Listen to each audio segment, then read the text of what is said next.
বাংলাদেশের নৌ পরিবহন এবং শ্রম ও কর্মসংস্থান মন্ত্রণালয়ের উপদেষ্টা ব্রিগেডিয়ার জেনারেল অবসরপ্রাপ্ত এম সাখাওয়াত হোসেন দেশের অর্থনৈতিক প্রবৃদ্ধি ও আন্তর্জাতিক অংশীদারিত্বে প্রবাসীদের দেশে বিনিয়োগের আহ্বান জানিয়েছেন।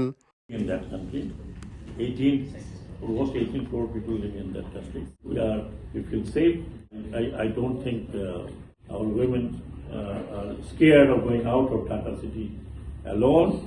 So please come and see.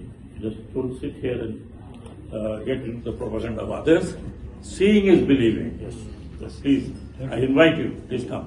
শনিবার Europe Bangladesh Federation of Commerce and Industry EBFCI insight and inspirational সন্ধ্যার এক অনুষ্ঠানে তিনি এ আহ্বান জানান। আজকের প্রোগ্রাম আমাদের ইবিএফসিআই, আমরা যে বাংলাদেশে গিয়েছিলাম, we want to Bangladesh to helping the country, এবং বাংলাদেশকে আমরা জানার জন্য চাইছি ইবিএফসিআই কি অবস্থা এই ডিফিকাল্ট টাইম মধ্যে। আমাদের যারা young generation, everybody want to B join to helping the country. Bangladesh Federation of Commerce and Industry is a body that actually connects Bangladesh with Europe and UK and Bangladesh.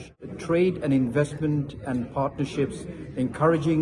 We had a very good event today. We went about 26 businesses from UK and EU to Bangladesh recently in October. Somehow আমরা যদি সবাই বাংলাদেশে invest করি বা বাংলাদেশে যদি আমরা business করি, এটা আমি মনে করি যে বাংলাদেশে লাগে ভালো হইব। এই ধরনের ইভেন্ট আসলে আমাদের প্রবাসীদের জন্য অত্যন্ত জরুরি। এই ধরনের ইভেন্টের মাধ্যমে আমরা আমাদের যে সুবিধা অসুবিধা যে কোনো ধরনের সমস্যার কথা কিন্তু আমরা এই ইভেন্টের মাধ্যমে আমরা তুলে ধরতে পারি।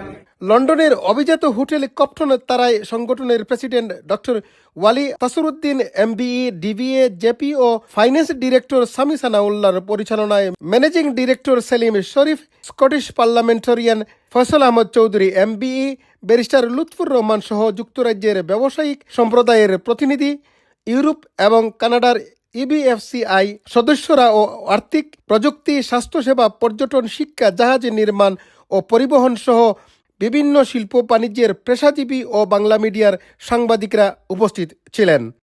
চৌধুরী মুরাদ, রূপালী বাংলাদেশ, লন্ডন।